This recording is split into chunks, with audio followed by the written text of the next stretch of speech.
Boa noite, graça e paz ao teu coração. Seja muito bem-vindo a mais uma conexão de estudo da Igreja Harã, esse lugar aqui, né, nesse ambiente digital, onde nós nos assentamos à mesa e temos uma conversa a respeito de Jesus, a respeito das Escrituras, e você é nosso convidado a se assentar à mesa. Então, no seu sofá, na sua mesa de jantar, seja lá onde você estiver, convida a sua família e se assente nessa mesa conosco, porque hoje é dia de falar sobre mais um assunto maravilhoso que está, né, que permeia as escrituras e que é de grande interesse de todo aquele que ama Jesus e tem interesse em compartilhar, viver e entender a sua fé. Então, eu quero te convidar nessa noite a você abrir o teu coração para aquilo que Deus tem a dizer a você partilhar desse momento, você permitir que o Espírito Santo, né, traga a você o entendimento que muitas vezes nós seremos incapazes de trazer, que o Espírito Santo esclareça aquilo que nós humanamente somos incapazes de esclarecer.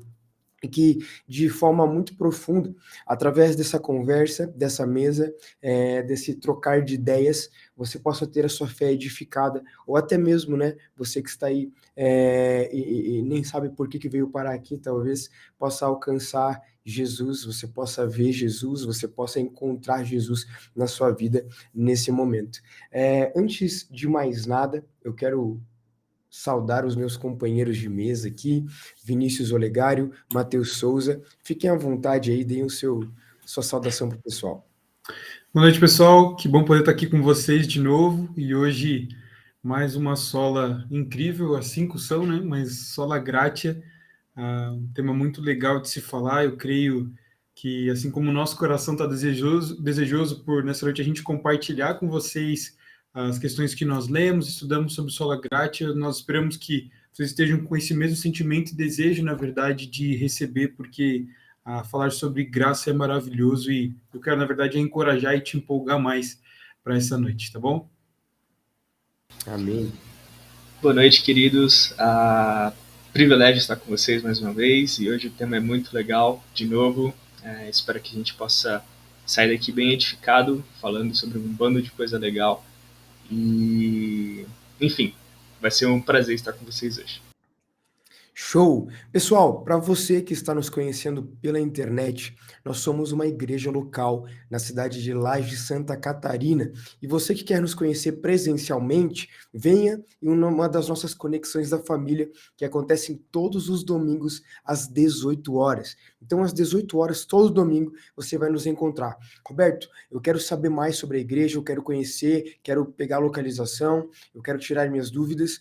Pode nos chamar lá no nosso Instagram, @haraigreja, que alguém vai te dar uma atenção, alguém vai te atender e vai te encaminhar para uma de nossas reuniões, para que você possa partilhar de um dos nossos momentos de comunhão. Beleza? Então seja muito bem-vindo à Igreja Harã, seja muito bem-vindo a essa família na fé. Meus queridos, hoje, como o Vini já deixou bem claro, o nosso tema é somente a graça. Estamos prosseguindo, essa é a sequência de uma série a respeito das 5 solas, as 5 raízes, né? 5 raízes do protestantismo, dos evangélicos, por assim dizer, né? E nós estamos trabalhando 5 pontos centrais na palavra de Deus, 5 pontos de grande importância a partir dessa perspectiva das solas. Nós já falamos aqui de somente as Escrituras, nós já falamos de Jesus, já falamos foi 2 sobre as escrituras, inclusive, nós já falamos sobre a fé e foi fantástico, o meu preferido, inclusive, se você não viu ainda, vai lá no YouTube, no canal do YouTube e assista, foi maravilhoso esse papo sobre a fé, esse mesmo canal que você está assistindo, e hoje, somente a graça, né? Tão importante quanto a fé é a graça. E qual é a diferença desses dois conceitos que aparecem de forma tão conjunta na palavra de Deus? A gente vai descobrir hoje. Mas, antes de começar, eu quero te convidar aí na sua casa, feche os seus olhos, baixe sua cabeça e vamos fazer uma oração agora, pedir para que o Espírito Santo faça parte desse momento, desse ambiente e desse ensinamento que ele trouxe para nós. Jesus, eu quero te agradecer, porque eu sei que do outro lado, Pai, dessas telas, existem pessoas e elas não estão aqui por acaso. Elas estão aqui com o anseio de conhecer um pouco mais a respeito de Jesus, um Deus que é vivo, que é real, um Deus que fala, um Deus que vê, Pai.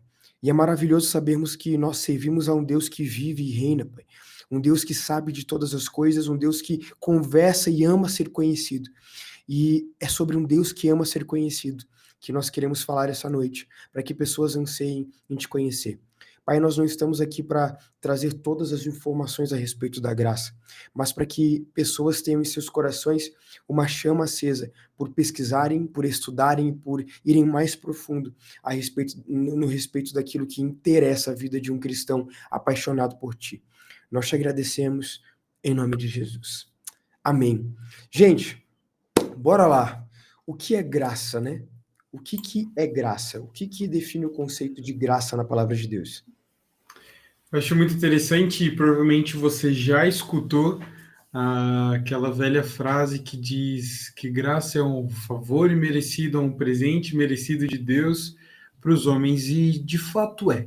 Só que existem algumas outras implicações quando nós falamos desse favor feito por Deus a nós. Mas de início nós precisamos entender que a graça realmente é uma atitude de Deus para os homens, uma atitude que não depende de, como nós já estávamos falando nas outras solas, não dependeu da ação dos homens para que fosse feita, no sentido de que não há mérito no homem, ou seja, o homem não conquistou a graça, mas o Senhor derramou a sua graça, através da graça, na verdade, a salvação, ou seja, é um favor de Deus mesmo, realmente algo que Deus deu para os homens, não por aquilo que eles são, não por eles serem bons, mas porque Deus queria conceder isso aos homens, né? Verdade. Mateusão, o que é a graça, cara?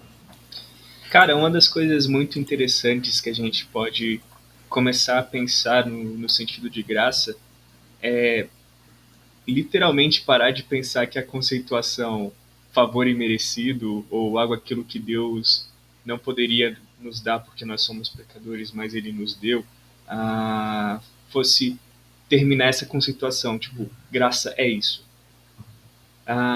Muito além do que Deus faz, graça é aquilo que Deus é. Então tudo que Ele faz é algo gracioso, entendeu?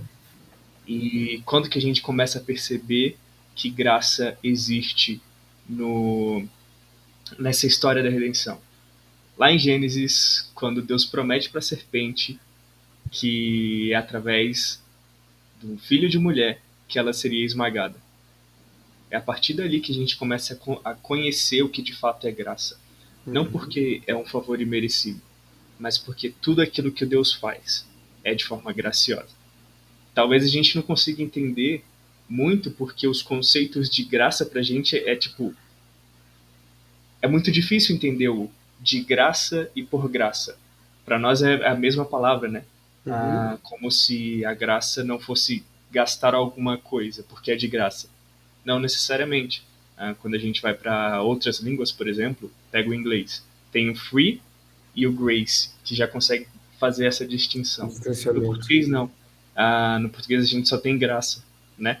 E aí você vai mudar a preposição de graça, quando não vale nada, e por graça, quando vale muita coisa. Então, a ideia de graça pra gente é sempre perceber que muito mais do que Deus faz é aquilo que Deus é. Perfeito. E é muito legal esse adendo do Mateus, justamente a questão de, quando nós falamos de graça, nós não estamos falando de preço, né? Nós estamos falando de algo que é derramado por Deus de graça. Então, a graça é de graça, né? Então, são dois termos diferentes, duas terminologias diferentes e que precisa estar bem conceituado na nossa mente. A graça é um favor de Deus derramado sobre nós. Esse favor é gratuito, mas a graça está no favor e não na gratuidade dele, né? Então, e eu acho que uma ferramenta muito legal para a gente entender o que é graça é falar sobre o que não é graça, né? Então, o que não é graça? Sabe, Roberto, a graça, como o Roberto já falou lá no início, graça não é fé, existe uma diferença, e uma das coisas que nós vamos perceber é que os assuntos, quando nós tratamos de sola gratia, sola fide, ou somente a fé, somente a graça, eles caminham juntos, mas não é a mesma coisa. Então, não podemos confundir graça com fé. E também, graça não é algo que nós conquistamos, que é o que nós já estamos conversando, mas nós precisamos lembrar. E, além disso, graça também não é um pretexto para nós vivermos de qualquer forma. A graça não é um passe livre, na verdade, para você viver uma vida como você quer, porque existe a graça do Senhor derramada sobre nós. Já que não é pelas minhas atitudes boas que o Senhor derramou, então eu posso viver de qualquer forma. Então, graça não é um passe livre para o erro, para o pecado. Graça não é fé, graça não é um passe livre e graça não é algo que nós podemos conquistar. Acho que esse adendo que o Vini deu, muito importante sobre graça não ser um meio para que a gente possa abusar dela, é crucial para o nosso entendimento hoje. Acho que Paulo vai relembrar bastante isso em Romanos, né? No sentido de que se Deus nos livrou do pecado pela graça, isso nos é uma justificativa para que a gente peque mais, para que a graça cresça mais, aquela coisa toda. Paulo vai dizer que não, né? Interessante porque o argumento dele, no sentido da graça, é demonstrar que a graça que salva é a mesma que justifica. Então, a partir disso, se recebemos esse presente da salvação por graça, nós agora precisamos viver de acordo, porque a graça que nos salva é a mesma que justifica. Então, a graça não é simplesmente para a nossa salvação, mas também para o nosso caminhar em obras em Cristo Jesus. Show de bola. E tem um escritor muito famoso, né? Nós já citamos ele aqui, inclusive, dentro das nossas conversas, que é o Bonhoeffer, né? E o Bonhoeffer, ele escreve acho que no primeiro capítulo, confirma, Vini, do livro Discipulado, né? Do livro Discipulado do Bonhoeffer, ele escreve um pouquinho em cima de dois conceitos que ele atribui dois nomes diferentes, que é o graça barata e graça preciosa. E nesse capítulo ele faz justamente essa diferenciação entre uma percepção errada de graça e a graça que nós verdadeiramente recebemos de Cristo. E na terminologia ali, quando ele fala de graça barata, eu quero ler uma citação dele que eu acho muito, muito boa, para que a gente consiga nortear o nosso foco a respeito do que é graça e do que não é graça. Graça barata, ele diz assim, ó: a graça barata é a pregação sem arrependimento do pecado, é o batismo sem disciplina eclesiástica, é a comunhão sem confissão de pecados. Dá para perceber que eu estou sem voz, né? É a absolvição sem confissão de pecados. É a absolvição sem confissão pessoal. A graça barata é a graça sem discipulado. É a graça sem cruz. É a graça sem Cristo vivo e encarnado. A graça barata é uma perspectiva totalmente humanista, né? De olhar para Deus e justificar em seu amor, justificar em seu favor, motivação para pecarmos. E eu acho muito interessante que eu nunca vi, e agora por testemunho, eu nunca vi ninguém apaixonado por Jesus que utiliza da graça como motivo para pecar.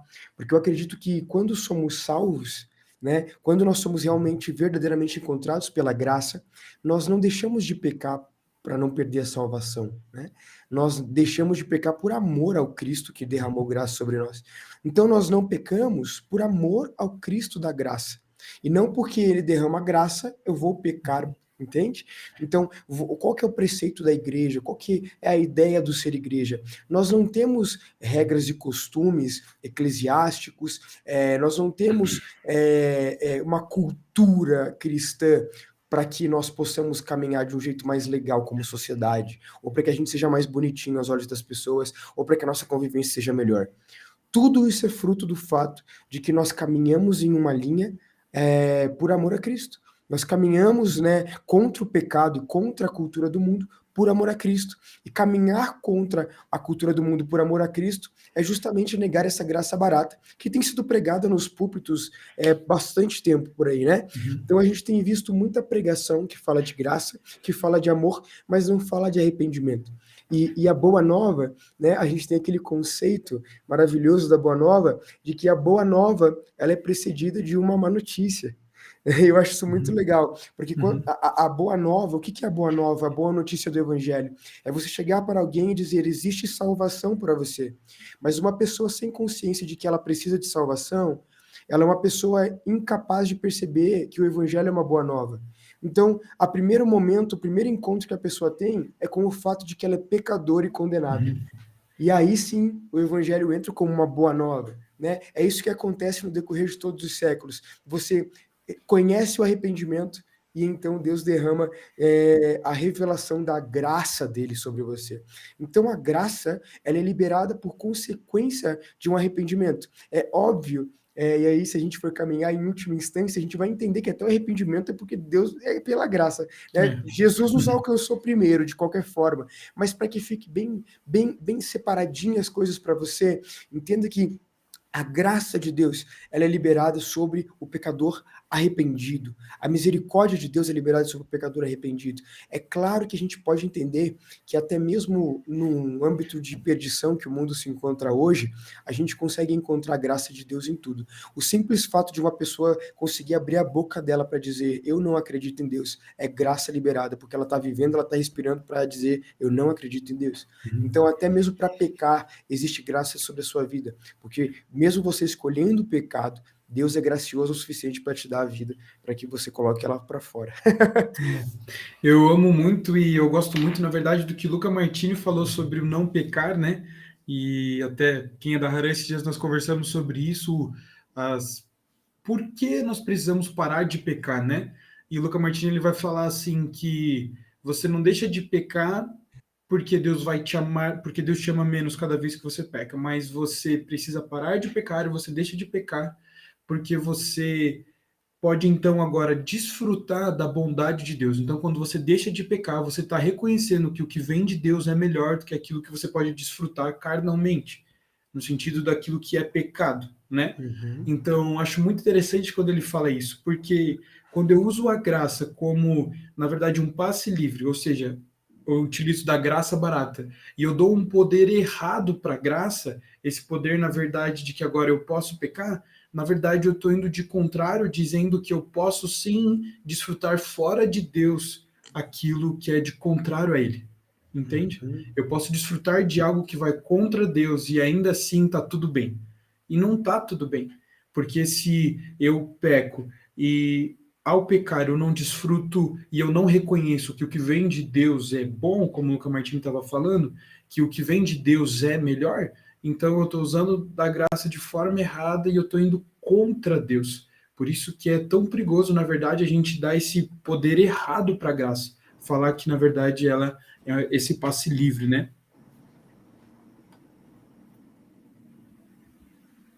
Acho interessante também uma das questões que a gente pode analisar é entender que a ideia de graça barata é perceber com bastante clareza que graça barata é uma questão de barganha, sabe? Quando você pega o conceito do evangelho, mas você meio que dá uma cortada nele para ficar só com aquilo que é bom, do tipo, não preciso me submeter a Jesus completamente. Preciso apenas acreditar em seu amor, acreditar que ele é bom, acreditar que... Sabe, pegar aquelas coisas boas. Só que graça não é isso. Como eu disse, não é simplesmente aquilo que Deus faz, mas aquilo que Deus é. E Deus é muita coisa. Muita coisa que a gente não entende, muita coisa que a gente não percebe.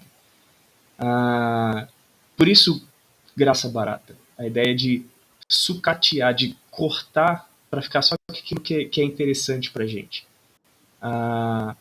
E eu acho que é isso que Lutero, é isso que Bonhoeffer está querendo lidar, principalmente em sua época, né? O cara gosta da reforma, não tem jeito. A ideia de que a partir do momento que a gente começa a negociar o evangelho, a negociar a teologia com coisas que vão a partir dela, a gente começa a quebrar esse evangelho para ficar só com aquilo que é bom. E isso é um problema.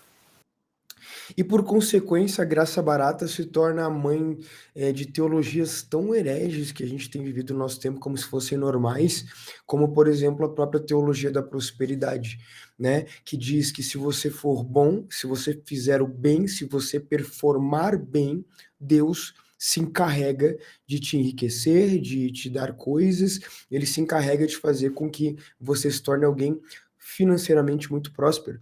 E eu não sei quem que eu ouvi, cara, eu ouvi em algum podcast esses dias alguém falando isso, de que a China é a maior prova de que a teologia da prosperidade está errada, Porque é um governo, um dos governos que é a maior potência financeira do mundo, e é um governo que explora o seu povo a cada dia. Então não é um governo bom, não é um governo livre, não é um governo que faz o bem para o seu povo, e ainda assim eles são muito ricos. Então, para você entender, enriquecer não significa que você está sendo aprovado por Deus, mas sim você pode ser aprovado por Deus enriquecendo. A grande questão é, onde está o teu coração em meio à fidelidade que Deus tem com você, né? Então, onde está o teu coração em meio a essa graça? Você tem compreendido a graça como motivo de arrependimento diário e de centralizar Jesus na sua vida todo dia? Ou você tem compreendido a graça como um álibi para que o teu pecado seja justificado aos teus olhos e você acredite que está tudo bem, porque está tudo bem, né? E daí tem aquela frasezinha que ficou famosa esses dias, né? No Instagram, que dizia que Moisés bateu na rocha e ele estava virado com Deus, ele bateu na rocha e saiu água, e o povo bebeu daquela água, mas não significa que porque deu certo, Deus se agradou daquilo. Deus falou para ele declarar, não para ele bater, né? Então, no momento em que você faz uma coisa que está funcionando, muitas vezes você pode tender a acreditar que aquilo é a graça de Deus, que aquilo é a aprovação de Deus, porque está tudo bem, Deus está no controle ali do negócio. Não, e muitas vezes não. Não estar tudo bem não significa estar sendo aprovado por Deus. Isso precisa ser uma regra, uma medida na tua vida, né? Cuidado com coisas que estão dando certo, mas para Deus são inúteis, fúteis e não fazem parte daquilo que ele tinha planejado. É interessante que tudo na vida é um processo, né? E a graça também é um processo, nesse sentido que eu vou explicar, né?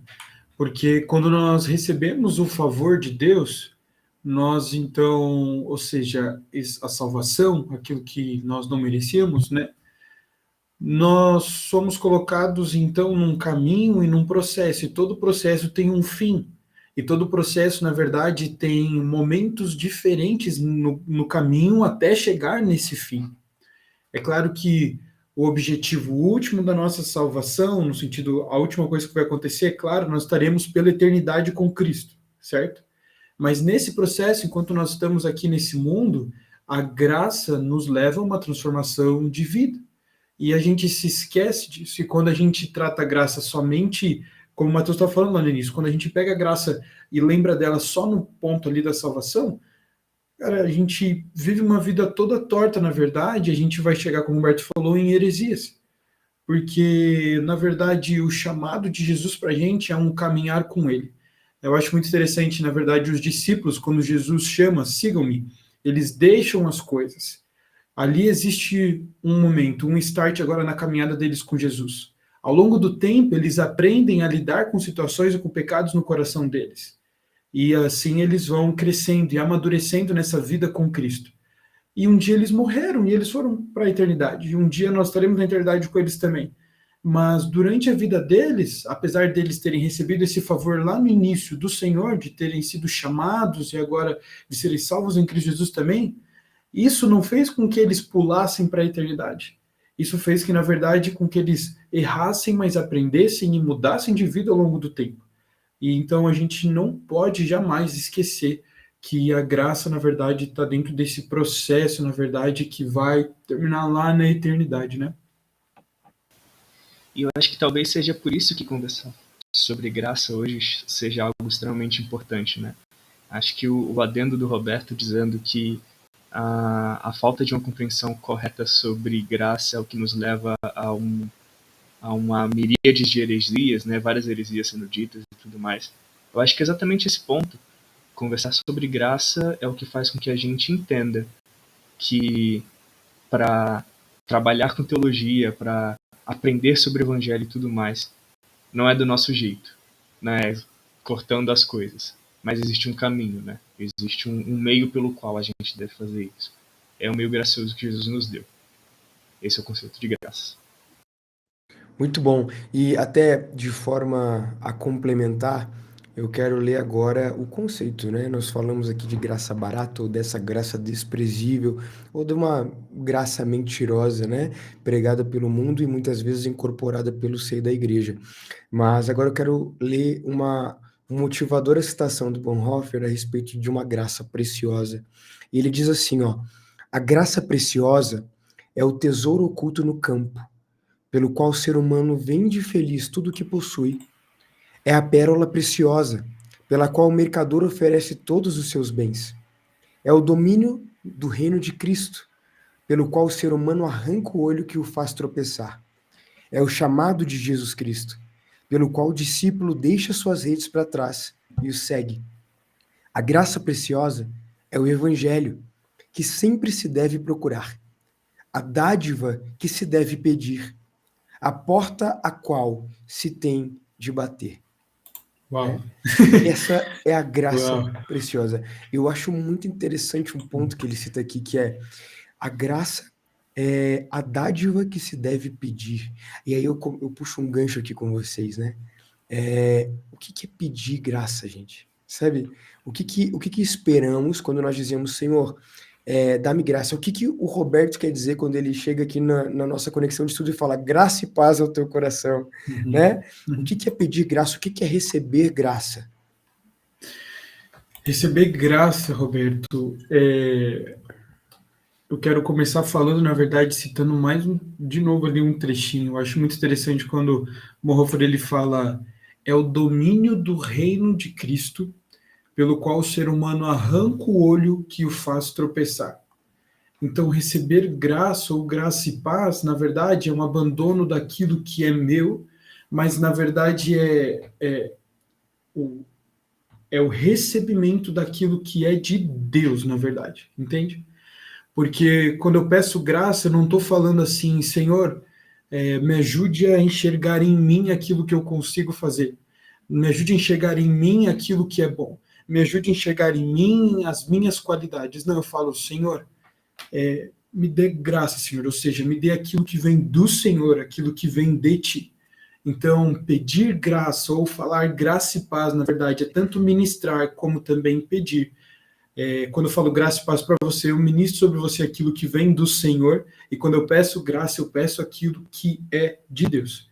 Eu entendo como isso, então, pedir graça ou desejar também o graça e paz, né? Oferecer algo que eu sou incapaz de te oferecer. Isso. Vai lá, Matheusão.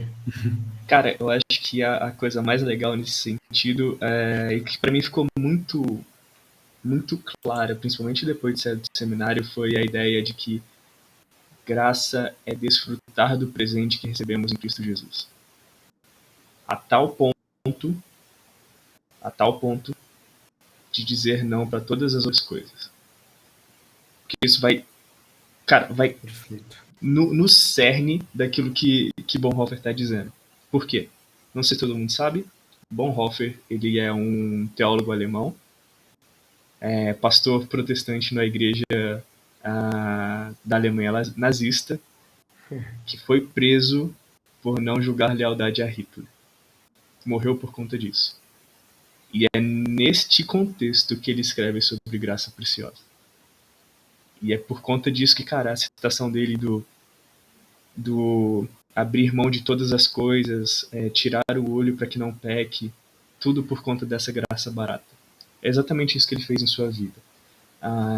E esse é o convite que ele faz pra gente hoje. Porque, curiosamente, a gente acha que a gente não passa pelos mesmos problemas que ele passou em sua vida.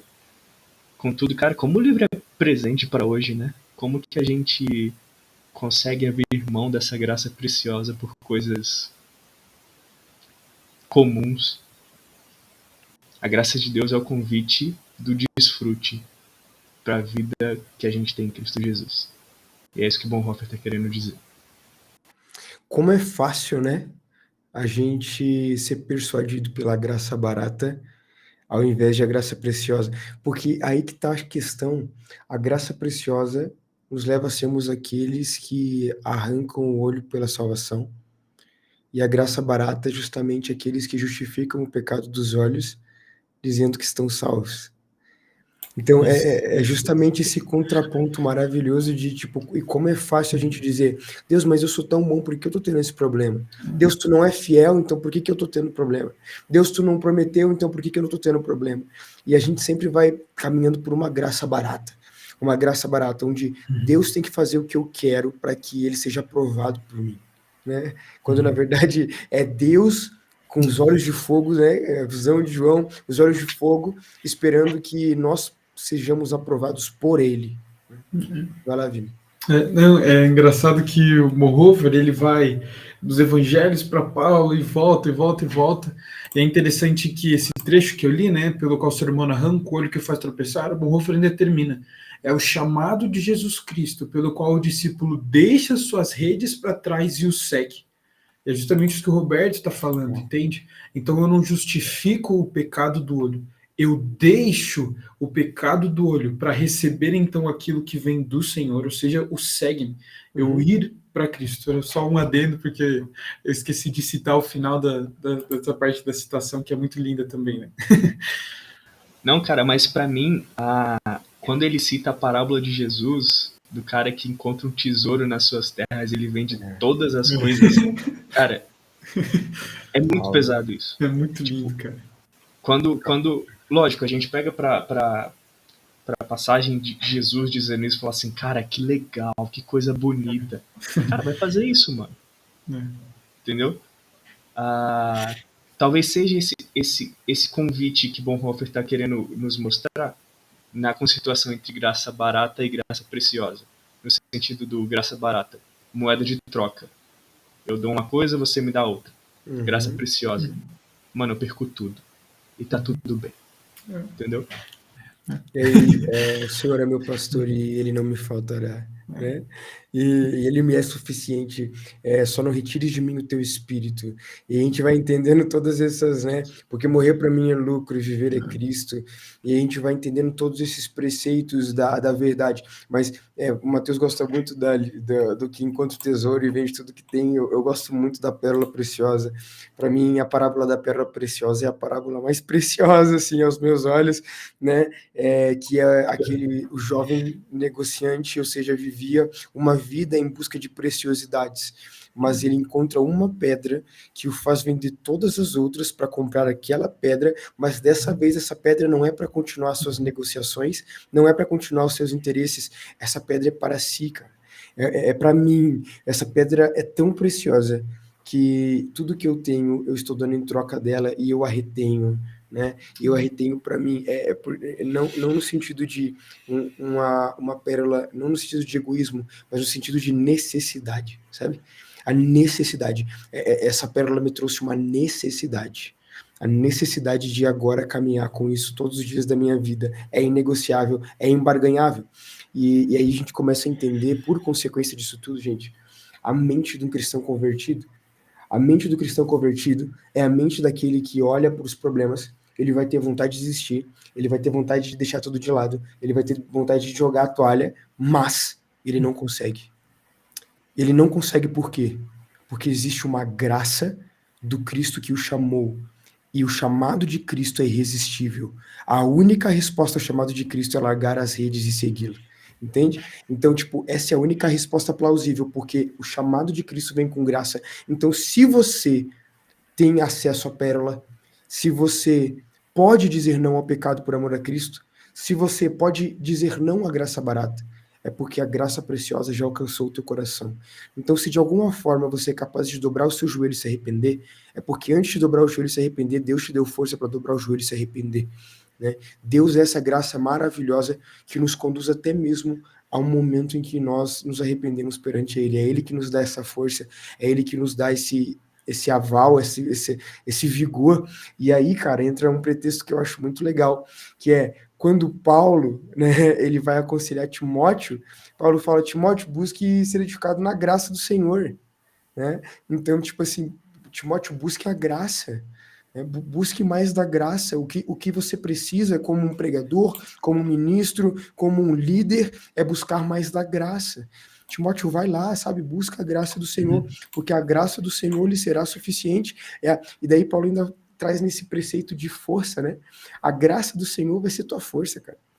Ou seja, Timóteo, existe uma força que no momento em que você é fraco, ela se torna ainda mais perceptível e você percebe que já não tem mais para onde ir. E aí você vai cantar: para onde eu irei se eu não tenho mais para onde ir? Só tenho você, Deus, palavra de vida eterna.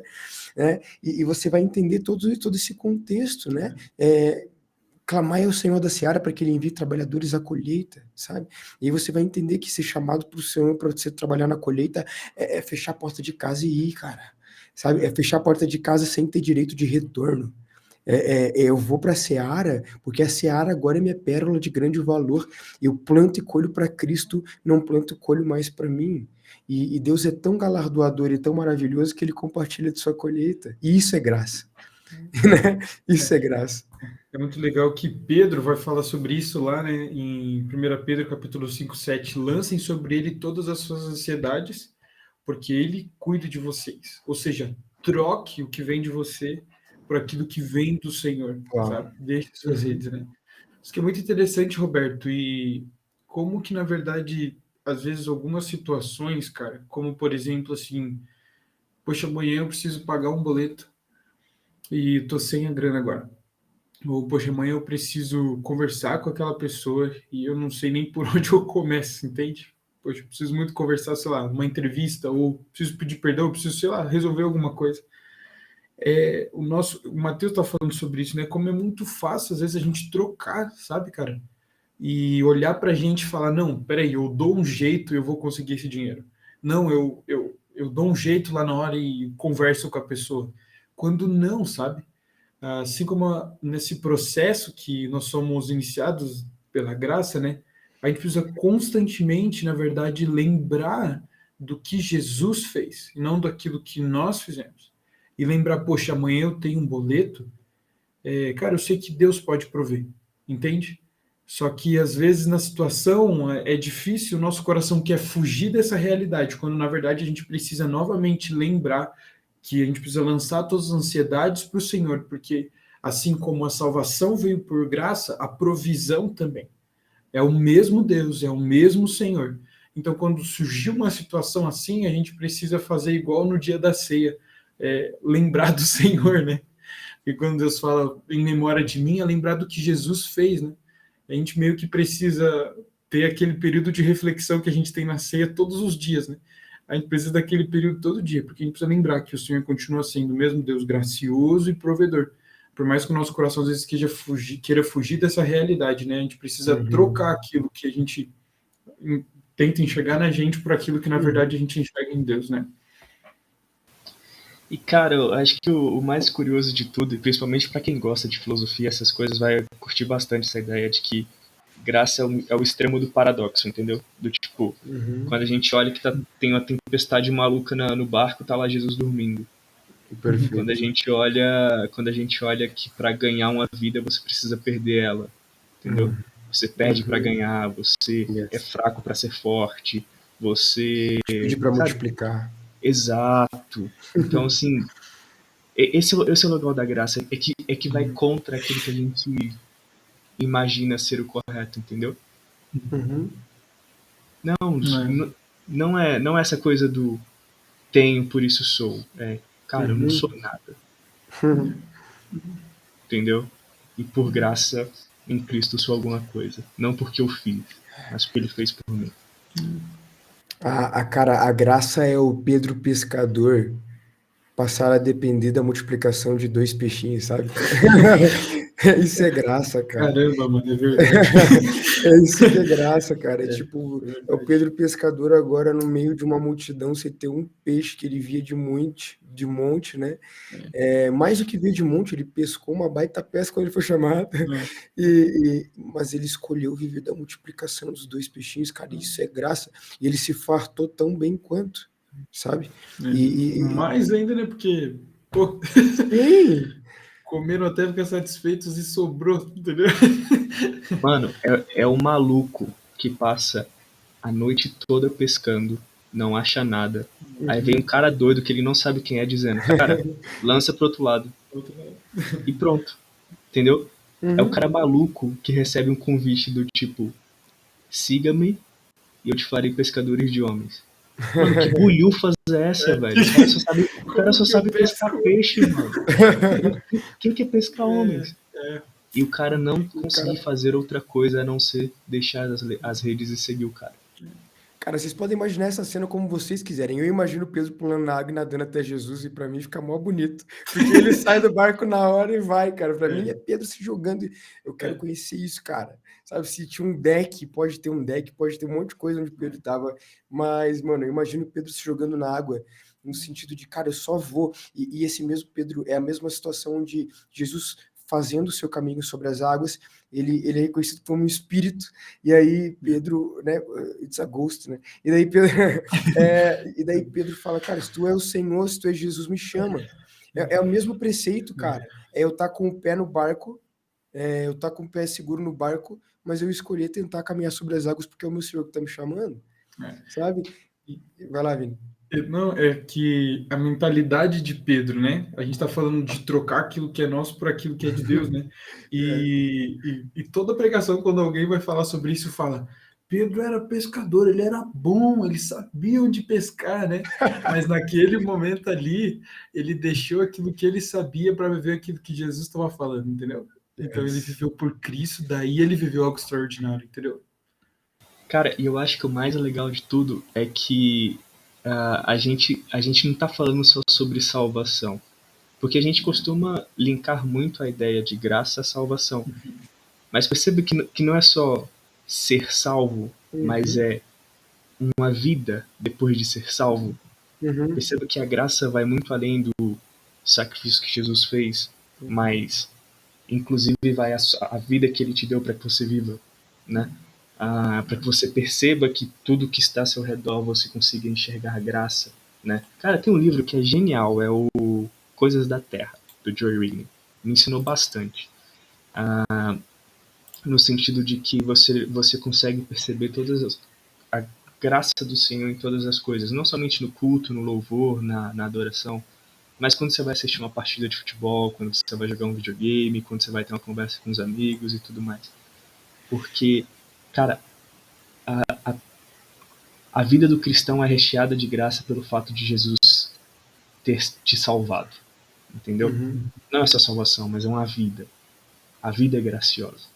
E é só o uhum. começo, porque tem mais quando ele voltar. É. Vai, Roberto. Eu Não ia- pode falar, nenhum. o Matheus falou, né? A graça não é só o momento da salvação, mas é vida, né?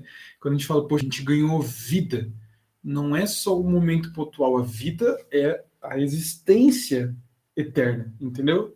Então, é muita coisa que a gente desfruta, não somente da eternidade lá depois, mas é uma vida, na verdade, de graciosidades de Deus. É pela graça que você consegue curtir uma boa música, é pela graça do Senhor que você consegue olhar para alguém sem maldade no coração, é pela graça do Senhor que você consegue dormir com a cabeça em paz, com a consciência limpa, é pela graça. A graça que se manifesta na salvação, é a graça que se manifesta nos seus dias, é a graça que se manifesta pela eternidade, o favor de Deus por nós, a vida, ou seja, é o todo e não só num momento, né? Perfeito, eu quero puxar o gancho agora aqui no nosso roteiro. O Mateusão falou a respeito de salvação e graça, e eu já quero puxar agora aqui para Efésios 2, do 8 ao 9, que diz assim, deixa eu deixar aí na tela para o pessoal ver. Porque pela graça vocês são salvos. Pela graça vocês são salvos, mediante a fé. E isto não vem de vocês, é dom de Deus, não de obras, para que ninguém se glorie. O legal é que nós lemos esse texto na última conexão de estudo para falar de fé, De fé. mas agora nós estamos lendo esse texto para falar de graça. E a graça ela vem acompanhada da situação da fé. E a pergunta que eu tenho para vocês é: como que a gente não confunde fé e graça? O que é fé e o que é graça no sentido da salvação? Tá. Eu acho muito interessante o pastor Hernandes Dias Lopes falando sobre isso. E ele fez uma série, na verdade, das 5 solas, e é bem legal se você quiser procurar, pela Igreja Presbiteriana de Pinheiros. Então é bem bacana o que ele fala sobre isso. E ele fala, então, quando ele está falando sobre a graça, é a causa meritória da salvação. Ou seja, nós somos salvos pelo sacrifício de Jesus. O sacrifício é o favor merecido, né? Então é a causa meritória, é por causa do sacrifício, é por causa do favor. E já a fé é o instrumento disso. Ou seja, nós cremos no sacrifício de Jesus. Então, vou retroceder. Aliviei somente o que eu acabei de falar. Graça é o favor de Deus. Fé é você crer no favor de Deus. Aí a gente tem a diferença. Digamos que graça seja o presente que Deus te dá e a fé é o meio para o presente ser recebido. É mais ou menos isso. Perfeito. E aí a gente entende que, é que, na verdade, tudo aquilo que a gente está falando até agora, de certa forma, se resume em a graça, ela é fruto, mas também gera a fidelidade, que é a fé, né? Então, aquele que caminha em graça, caminha em fé. Aquele que experimenta muita graça, né? Aquela galera que tu vê, cara, não sei como é que esse cara vive, é sobrenatural a vida desse cara. Os testemunhos de vida, o lugar que Deus leva ele, a intimidade dessa pessoa, o conhecimento, a sabedoria que Deus derrama, os pensamentos, a forma de pensar, a cultura daquela família, só pode ser sobrenatural. Fruto é de uma fidelidade, porque a fidelidade é galardoada também com a graça, né? Então Deus derrama graça sobre aqueles que, cara, é aquela parada, quanto mais você estiver disposto a ser vaso transformado, mais Deus vai poder derramar graça dentro do vaso, né? E é muito interessante quando a gente lê ali em Efésios, né? Porque pela graça vocês são salvos mediante a fé, isto não vem de vocês, é dom de Deus, não de obras para que ninguém se glorie, né? Aí é isso, mais uma frase também que eu já escutei vários pastores falando, né? A salvação é errei aqui os fatores, peraí. Eu não faço boas obras para ser salvos, mas a salvação é para as obras, né? Provavelmente a gente, em algum momento, citou esse texto aqui, porque ele faz bem parte, e é só para incrementar, na verdade, que a graça nos impulsiona para algo novo, né? Não para a mesmice de vida pecaminosa. E, curiosamente, o texto demonstra pra gente, né, que nem graça e nem fé são algo que a gente consegue conquistar. Tudo isso é um presente. A gente só recebe. A partir do momento que a gente se coloca de joelhos diante do Senhor, a gente já está sob o efeito da graça. A partir do momento que a gente crê e confessa Jesus Cristo como nosso Senhor, a gente já está sob o efeito da graça. E não porque obras sejam desimportantes, né? Mas porque as obras só existem porque a gente acredita, porque a gente tem fé na graça de Cristo Jesus. Eu gosto de uma frase do Tim Keller, eu estava colocando ela aqui na minha tela para citar, que ele diz que a graça de Deus não chega às pessoas que são moralmente superiores. A graça de Deus vem às pessoas que admitem a sua falência moral e que reconhecem a sua necessidade de um Salvador. E vem de encontro àquilo que a gente está falando. Mas, gente, indo para uma finalização, para um último ponto, é como que a graça ajuda na transformação de uma vida pecaminosa para uma vida de santidade. Né? Eu quero ler Romanos 6:14 para que a gente possa comentar sobre isso. Romanos 6:14 diz: porque o pecado não terá domínio sobre vocês. Por que, Roberto, que o pecado não terá domínio? Pois vocês não estão debaixo da lei, e sim da graça. O que significa? Que o pecado não tem mais domínio, porque nós não estamos na lei, mas na graça. Roberto, eu acho que um texto bem complementar para isso que vai nos ajudar a entender, na verdade, é o de 1 Coríntios, pois fala assim, o de Romanos fala, pois vocês não estão debaixo da lei, né? Mas por que a gente não está debaixo da lei? Aí eu queria pedir para você, na verdade, se você pudesse ler para a gente de novo, ler o 1 Coríntios 6:20, eu acho um texto bem interessante. Que vocês foram comprados por preço. Agora, pois, glorifiquem a Deus no corpo de vocês. Então, nós não estamos debaixo do domínio do pecado porque nós somos comprados por um preço, né? Então, um sangue precisou ser vertido, um sacrifício precisou ser feito. Por isso que a graça não pode ser barateada, como a gente está usando a expressão do Bonhoeffer, no sentido de tirarmos o valor dela. De tirarmos, na verdade, o processo que levou para que nós pudéssemos receber essa graça, ter fé e confiar no favor de Deus. Isso só aconteceu porque um dia Deus se fez homem e se derramou ali na cruz. Então, quando a gente trata de graça, e agora a gente falando da transformação que nós podemos receber, É porque quando nós temos Cristo no nosso coração, quando nós reconhecemos que Ele é o nosso Salvador, o nosso justificador, aquele que perdoa os nossos pecados, quando nós somos libertos, então, na verdade, de uma vida de erros, por que nós somos libertos? Porque nós somos comprados, então a nossa vida, na verdade, não está mais debaixo do jugo e nem do poder desse pecado. Nós somos libertos dessas algemas, na verdade, que nos prendiam a uma vida errada, a uma vida afastada longe do nosso Criador.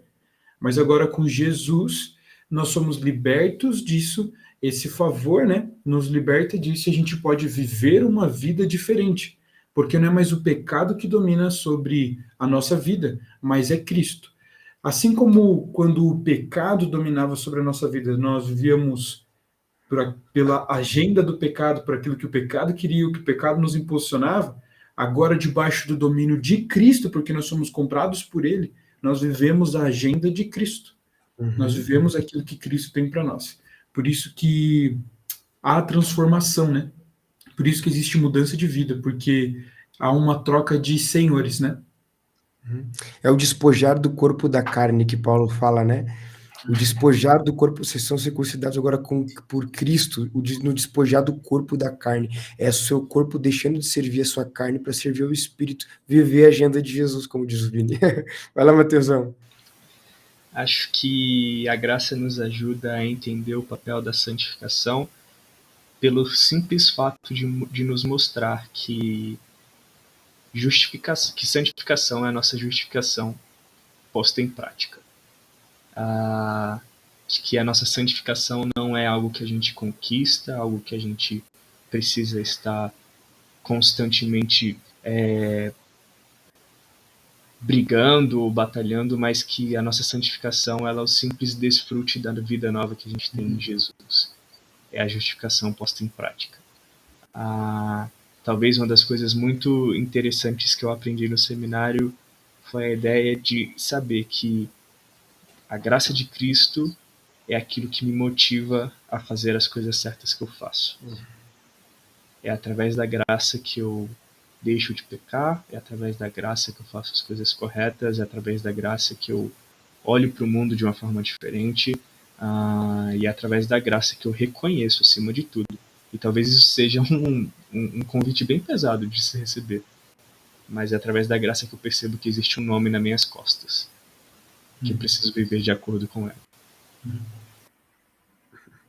Gente, que massa, que conversa maravilhosa. Eu quero perguntar se vocês têm alguma mensagem final. Eu quero terminar isso aqui lendo de novo a citação do Bonhoeffer, para deixar isso no coração das pessoas, instigar elas à vivência dessa busca por essa graça, pela fidelidade que leva à graça. Mas eu quero perguntar se vocês têm algum conselho, algum adendo. Eu queria só... às vezes pode ter ficado confuso, porque nós estamos entrando no assunto e vendo as consequências, mas então, indo para o início, né? É bom começar do começo, né? A graça, então, é esse favor, mas que por ser esse favor lá na cruz, ou seja, de nos resgatar, nos libertar do domínio do pecado, existem consequências graciosas, que é uma vida debaixo dessa graça. E durante essa vida, então, a partir dessa graça revelada lá no início na salvação, nós desfrutamos então daquilo que Deus tem para nós de forma graciosa, porque um dia ele morreu graciosamente na cruz, nos libertando. Então é isso. A graça da salvação é a graça que tem o seu desenrolar na vida, um desenrolar de uma vida graciosa. Perfeito. Acho que meu conselho para todos os nossos ouvintes de hoje é bastante simples. Viva de acordo com a graça que você recebeu em Cristo Jesus. Que ela transforme o seu jeito de olhar para o mundo. Que ela seja o motor para uma vida que desfruta e aprende pra caramba sobre tudo que é viver em Jesus Cristo. Isso é maravilhoso. Isso é um pedaço do céu na terra. Uau. Gente, eu, né, fazendo o meu papel, eu quero convidar você para estar conosco domingo às 18 horas na nossa igreja. Já te falei, vai lá no nosso Instagram, segue, pergunta onde é que é e alguém vai te conduzir. Eu também te convido a daqui 15 dias estar conosco novamente na nossa conexão de estudo. Vai ser muito legal, vai ser maravilhoso. E nós vamos fechar essa série. E nós vamos fechar com o assunto que a gente escolheu deixar por último, que é somente a glória. E é um assunto maravilhoso. Nós vamos falar sobre a glória de Deus. O que é a glória de Deus? Qual a beleza, né? O quão bela é a glória de Deus. Nós vamos descobrir junto na próxima conexão de estudo, e eu te espero lá. E para finalizar, eu quero finalizar lendo esse parágrafo, e eu quero que você acompanhe comigo, e que esse parágrafo, de certa forma, sirva como uma oração ao nosso coração nessa noite. A graça preciosa é o tesouro oculto no campo, pelo qual o ser humano vende feliz tudo o que possui. É a pérola preciosa, pelo qual o mercador oferece todos os seus bens. É o domínio do reino de Cristo, pelo qual o ser humano arranca o olho que o faz tropeçar. É o chamado de Jesus Cristo, pelo qual o discípulo deixa suas redes para trás e o segue. A graça preciosa é o evangelho que sempre se deve procurar, a dádiva que se deve pedir, a porta a qual se tem de bater. Amém? Gente, graça e paz ao teu coração. Muito obrigado por nos acompanhar até aqui e até a próxima. Até a próxima, pessoal.